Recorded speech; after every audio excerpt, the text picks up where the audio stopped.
সর্বনাশ করেছে। ভালো বাবার এসে গেছে, কিন্তু এখন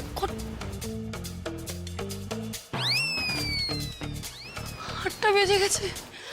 কপাল। হেই সোহিনী, মিষ্টি, অমৃতা, ওঠো, 8টা বেজে গেছে, ওঠো গো, ওঠো তাড়াতাড়ি ওঠো, ভালো বাবারা নিচে চলে এসেছে, চলো আমাকে শিগগিরই নিচে যেতে হবে। ওঠো ওঠো বাবা, প্লিজ ওঠো। আরে তাড়াতাড়ি না, ঘড়ি দেখো 8টা বাজে, কালুদের কিচ্ছু হয়নি, খুব বকা খাবো। চলো চলো চলো, ফাস্ট, তাড়াতাড়ি চলো, তাড়াতাড়ি চলো। সোহিনী ওঠো, ওঠো ওর হয়ে গেছে বাবা, চলো চল রে সোহিনী, চল।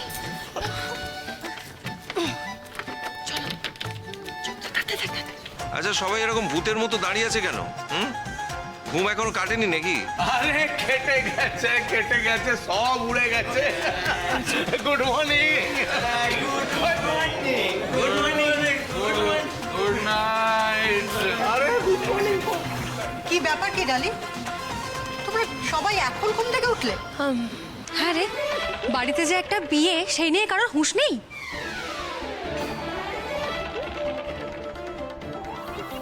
ছি, এটা আমি তোর থেকে আশা করিনি ডালি। আমাকে সত্যি করে বলতো এখানে কি হয়েছে? আসলে ভালো বাবা, আমরা মানে ওই sorry sir. Good night, good morning. Sorry sir, work incomplete, কাজ taking 2 weeks. I will complete all কাজ।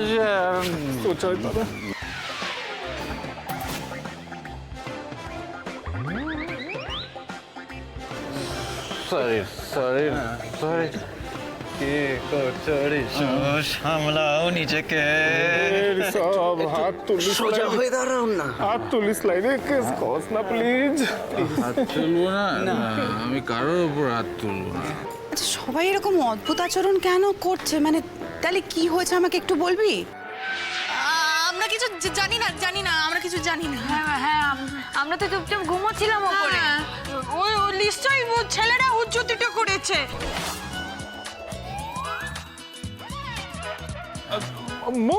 মো বলছে কি হয়েছিল, মো বলছি কি হয়েছিল আসলে কি হয়েছিল। হ্যাঁ, কালকে ও তো মেহেন্দি ছিল, ও মেহেন্দিতে না ঘরটা খুব অপরিষ্কার হয়ে গেছিল, তা আমরা গোছাচ্ছিলাম। Sorry sir.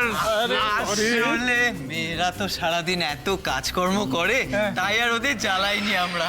আরে মু বলছি, মেয়ে ছেলেরা বলেছিল হাতে মেহেন্দি পড়বে, ওরা কামটো করতে পারবে ক্লাস, সেই জন্য মোরা কামটো করেছিলাম। কি কাজ করাটা করেছিস তোরা? তোরা যদি কাজটা করতিস তাহলে ঘর দুয়ার গুলো এত কি নোংরা থাকতো? ঘন্টা পরিষ্কার হয়েছে, কোথায় পরিষ্কার হয়েছে, কোথায়, কই পরিষ্কার হয়েছে? শোন, ওরা না এত বড় বড় কথা বলবি ক্লাই, ওরা যতটা পেরেছে তাই করেছি। আমাদের অভ্যাস নেই তো, তাই ত্রুটি থেকে গেছে, বুঝেছো অমৃতা? যত সব বাজে এক্সকিউজ। চুপ। Excuse me? কিসের বাজে এক্সকিউজ? ভীষণ অকৃতজ্ঞ তো তোরা। একদম ঠিক কথা বলেছ, মোদের দিয়ে সব কামটো করিয়ে নেবে, আবার 10টা কোথাও শোনাবে। এরকম কাজ করলে কথা তো শুনতেই হবে।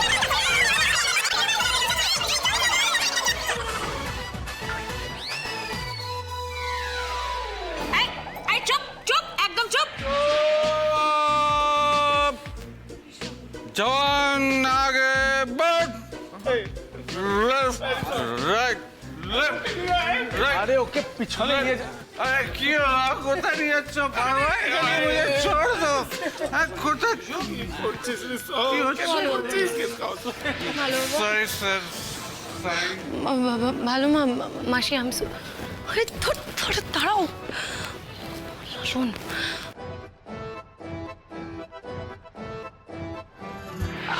আমি সত্যি মানে আমি ক্ষমা চাইছি। আমরা না সত্যি মানে দায়িত্বজ্ঞানহীন কাজ করে ফেলেছি।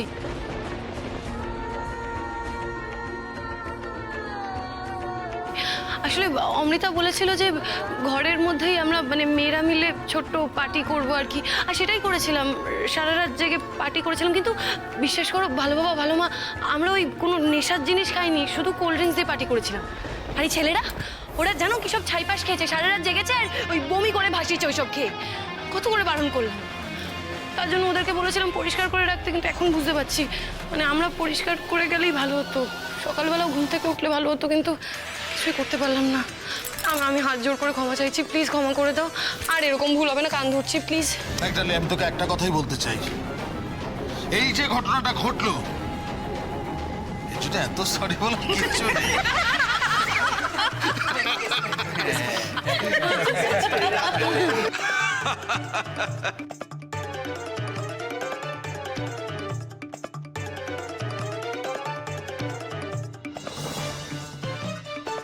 আরে বাবা, আমরা তো একটু মজা করছিলাম। লিটল লিটল লেক পুল। তোমরা এমন ভয় দেখালে আমি তো প্রণাম করতেই ভুলে গেলাম। আবার না মা, মামা আমাকে একদম প্রণামই আমার। মা, সেই তো, তোমরা দুষ্টুমি করতে পারো আর আমরা একটু ভয় দেখাতে পারি না। এই থাক থাক থাক। আরে ঠিক আছে ঠিক আছে, কিন্তু হাতে তো বেশি সময় নেই, গায়ে হলুদ যা তৈরি হ। হ্যাঁ যাবো। ব্যাস ব্যাস, আমাকে প্রণাম করতে হবে না সোনা। যাও তাড়াতাড়ি রেডি হয়ে নাও। যাই। আরে ওই ঋষভকে লেবু জল খাইয়ে ধাতস্থ করে তারপর নিচে আনবে, ঠিক আছে? হুম। আচ্ছা বেশ বেশ, অনেক হয়েছে, এবার তোরা তাড়াতাড়ি যা বাবা, তৈরি হয়ে তাড়াতাড়ি আয়। আরে পরে বাবা ভাই, ওকে তেঁতুল জল, লেবুর জল, যা যা পারিস খাওয়া, ওকে তাড়াতাড়ি সুস্থ করে দিয়ে আয়। দেখে দেখে পড়ে পড়ে যাবে। এই শোনো না, বলছি ডালিয়া আর লালনের বিয়ের ব্যাপারটা ওদের একদম বিয়ের সময় বলবো, তাই তো? অবশ্যই পুরো সারপ্রাইজ দেবো ওদের, কেউ যেন আগে কিচ্ছুটি জানতে না পারে। হ্যাঁ, আপনাকেও। হ্যাঁ হ্যাঁ হ্যাঁ, একদম, কারণ জানতে পারলেই তো না না করবে। আসলে রক্তিমের সঙ্গে ডালির বিয়েটা কোনো রকমে হয়েছিল, ওর ধুমধাম কিছুই হয়নি। তো আমি যখন পরে চেয়েছিলাম তখন ঋতুজা বাধা পড়েছিল আবার। আর লালনের সঙ্গে ডালির বিয়েটা খুব অশান্তির মধ্যে দিয়ে মন্দিরে হয়েছিল, তাই তাই আমি চাইছি যে সব নিয়ম রীতি মেনে খুব ঘটা করে যেন এই বিয়েটা হয়। আপনি একদম ঠিক ভেবেছেন।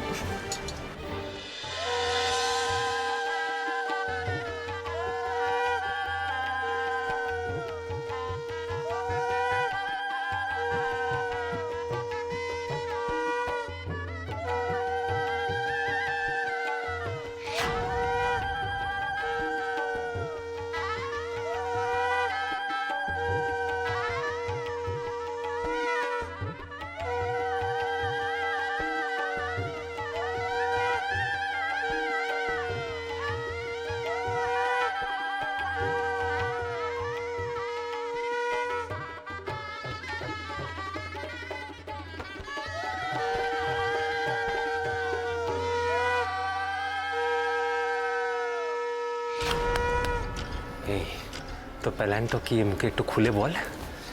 আরে মোরা কি ওদের বিয়া দেখতে এসছি নাকি এখানে? হ্যাঁ, আরে এই ডালিকে মারা কি প্ল্যানটা আছে বল। একদম বোকার মতন কথা বলবে না খোকন, একদম বোকার মতন কথা বলবে না। এত লোকজনের সামনে আমি কি করে ডালিকে মারার ব্যবস্থা করবো? হ্যাঁ, বোকা বোকা কথা বলে। আমার তো মনে হচ্ছে আজকে কোনোভাবেই কিছু করা সম্ভবই না, বুঝলে? কিচ্ছু হবে না আজকে, এতগুলো লোক বাড়িতে। এরপরে আমাদের ডালিকে টার্গেট করতে হলে বিয়ের পরেই করতে হবে। বিয়ার পরে? তার মানে মোদের এখনো অপেক্ষা করতে হবে এখানে? হ্যাঁ, করতে হবে অপেক্ষা। ভালো কাজের জন্য একটু অপেক্ষা করতে হয় খোকন। ওই বেচারা ডালি, ও না যতবার বিয়ে করতে যায় ততবারই কোনো একটা সমস্যায় পড়ে। ওই কথায় আছে না, ফাঁসির কয়েদিকেও শেষ ইচ্ছা পূরণ করতে দেওয়া হয়, ঠিক সেইভাবেই ডালিকেও এবার আমরা সিঁথিতে সিঁদুরটা পড়তে দিই, বুঝলে? তারপর না হয় স্বামী স্ত্রী দুটোকে একসাথে গলা টিপে মার। কিন্তু তার আগে একটা খুব গুরুত্বপূর্ণ কাজ আছে খোকন। আমার কি কাজ? সবাই যখন এই বিয়ে নিয়ে ব্যস্ত থাকবে, আমরা বাড়িতে ঢুকে লকার ভেঙে সমস্ত টাকা পয়সা গয়নাগাটি সব কিছু তুলে নেব। এতদিন ধরে কসরত করছি খোকন, একটু তো আমরা কিছু ডিজার্ভ করি, বলো? একটু তো করি, তাই না? একদম ঠিক ঠিক ঠিক ঠিক, একদম ঠিক কথা বলেছিস। অনেক হয়েছি মোরা। আর না, এবার ও ডালিকে মেরে পুরো দেববর্মন বাড়িটাকে লুটে ফাঁক করে দেবো।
অ্যাটেনশন অ্যাটেনশন অ্যাটেনশন, ভদ্র মহিলা এবং ভদ্র মহোদয়গণ, আমার একটা ঘোষণা আছে, দয়া করে ঘোষণাটি মন দিয়ে শুনবেন।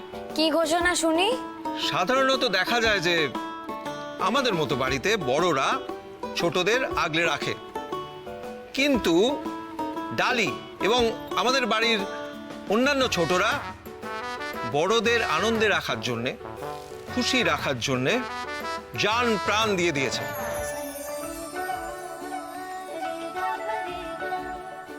বিশেষ করে ডালি আর লালন আমাদের জন্য যা করেছে, ওদের ধন্যবাদ জানানোর কোনো ভাষা আমাদের জানা নেই।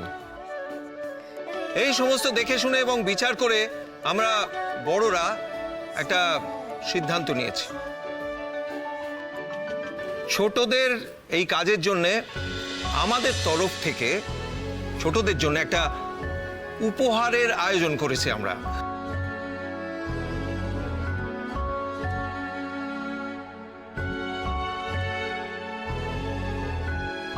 আপনারা কেউ বুঝতে পারছেন আমরা কি উপহারের ব্যবস্থা করেছি? উপহার কিসের? না মানে আমরা যেটা করেছি সেটা তো আমাদের কর্তব্য, এই উপহার আমাদের প্রাপ্য নয়, প্লিজ। চড়িবুটি ম্যাডাম একেবারে ঠিক বলেছে। আরে তোদের আশীর্বাদ আর ভালোবাসাটাই চাই, আর কিচ্ছু চাই না। এই লালন লালন, ভুল করছো তুমি। এই উপহার মিস করলে কিন্তু দ্বিতীয়বার পাবে না। হ্যাঁ, এটা মানা করো না। আরে কি উপহার সেটা আমাদের দেখাও। কি তাহলে আমরা সবাই তৈরি তো? উপহারটা দেখানো হোক। হ্যাঁ তৈরি। তার আগে তোমাদেরকে একটু এই জায়গাটা ছেড়ে দিতে হবে, একটু ওদিকে চলে যাও। এদিকে চলে আসুন। হ্যাঁ,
হ্যাঁ বাবা, হ্যাঁ এখানে সব ঠিক আছে।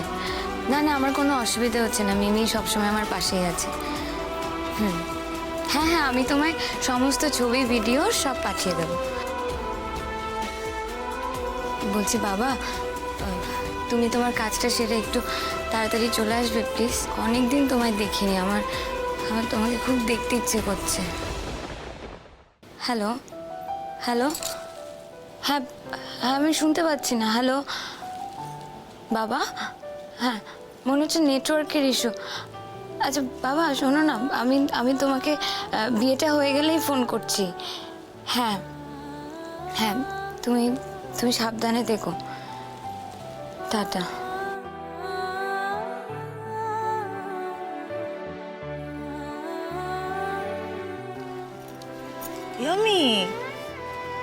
আমি কি হয়েছে দেখি?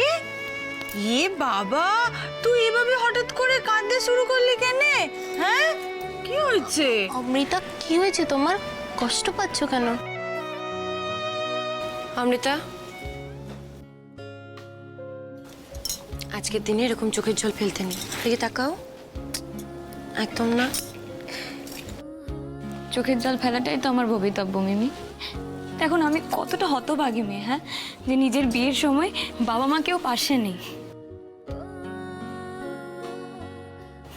বাবা তো তাও আছে, অন্তত কথাটুকু হয়, কিন্তু মায়ের আশীর্বাদ। নতুন জীবনে পা ফেলার আগে একবার মাকে জড়িয়ে ধরা, মায়ের ভালোবাসা পাওয়ার, এসবের তো কোনোটাই ভাগ্য আমার নেই বলো।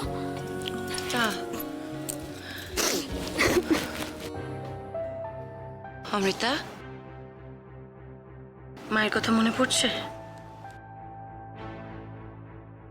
একবার কথা বলবে? ভিডিও কল করবো? না, আজকের দিনে আমি ওই মহিলার মুখ দেখা তো দূরের কথা, গলার আওয়াজও শুনতে চাই না। কিন্তু তুমি তো ওনার জন্যই কষ্ট পাচ্ছ। অমৃতা প্লিজ এভাবে কষ্ট পেও না। কেন কষ্ট দিচ্ছ নিজেকে? দেখো, তোমার মা যতই অপরাধ করুক না কেন, উনি তো তোমার মা, আর তুমি ওনার সন্তান। তোমার জীবনে ওনার আশীর্বাদ দরকার। একবার কথা বলো, দেখো মনটা হালকা লাগবে। আমি ফোন করি। লক্ষ্মী মেয়ে। কিন্তু ডালি, তুই ওকে ফোন করবি কিভাবে? ও তো জেলে আছে। হ্যাঁ, আর এছাড়া আমি তো জানি যে জেলেতে ফোন ব্যবহার করতে দেয় না। না আসলে আমি দময়ন্তীদিকে বলে রেখেছিলাম যে বিয়ের দিন আমি ফোন করব। দময়ন্তীদিও বলেছিল ব্যবস্থা করে রাখবে। ওই সেলের একজন কনস্টেবলের নাম্বার দিয়েছে, উনি এই মুহূর্তে ডিউটিতে আছেন। ওনাকে ফোন করছি, দাঁড়াও।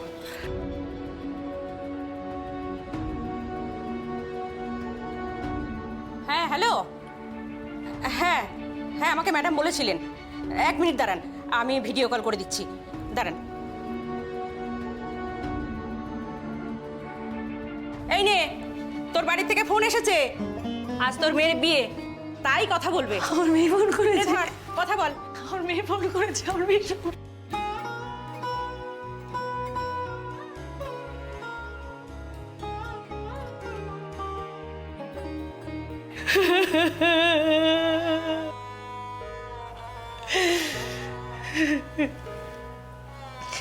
আমার মেয়ের আজ বিয়ে।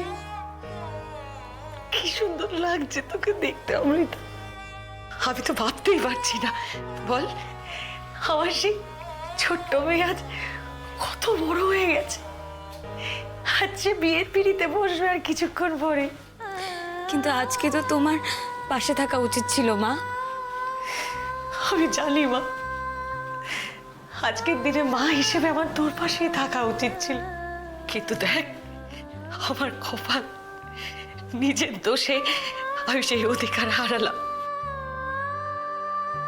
আজ তো তোর পাশে থেকে, সামনে থেকে তোকে আমার আশীর্বাদ করার কথা ছিল না, পারলাম না।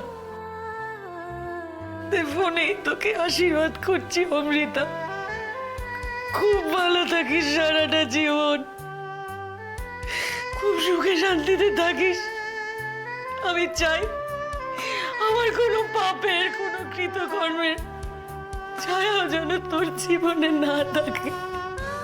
পড়বে না, তুমি না থাকলে কি হবে? মিমি সবসময় আমার পাশে আছে,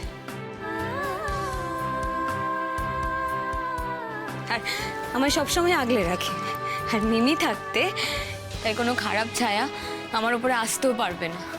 আমি জানি অমৃতা, ডালি মা না হোক, মায়ের সমস্ত কর্তব্য পালন করেছে। তাই ডালির কাছে আমি কৃতজ্ঞ। শুধু ডালি নয়, মিষ্টি, সোহিনী, ওরা সবাই তোকে আগলে রেখেছে। তোমাদের সবাইকে অসংখ্য ধন্যবাদ। যে কাজ আমি করতে পারিনি, আমার মেয়ের জন্য মা হয়ে সেই কাজ তোমরা সবাই করেছো।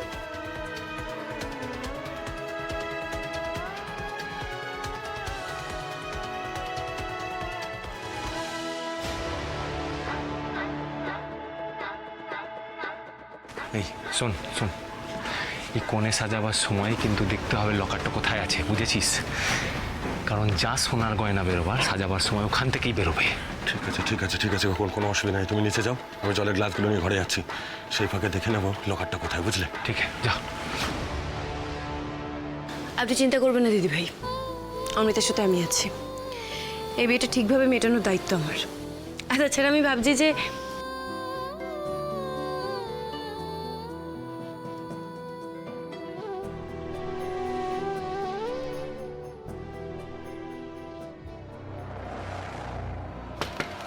এক্সকিউজ মি ম্যাডাম, আপনাদের কি জল লাগবে বা খাবার কিছু লাগবে? আসলে আপনাদের কিছু লাগবে কিনা আমাকে নিচ থেকে জিজ্ঞেস করতে বলে, তাই একবার একটু জেনে নিলাম। লালা মুদের এখন কিছু লাগবে ক্লাই, তুই যা নিচে গিয়ে দেখ খাবার আয়োজন হলো নাকি, যা। এই এক মিনিট বলছিলাম কি, ওখানে না কয়েকটা গ্লাস রাখা আছে, আপনি একটু নিয়ে যাবেন প্লিজ। হ্যাঁ ম্যাডাম, আর আমি জলগুলো রেখে দিই ম্যাডাম, যাতে পরে যদি লাগে আর কি। ওকে।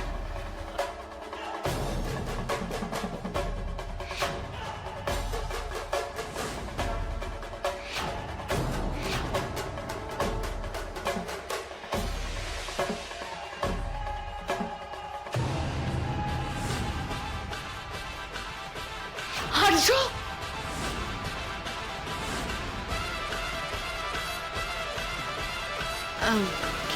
কি বললেন আপনি?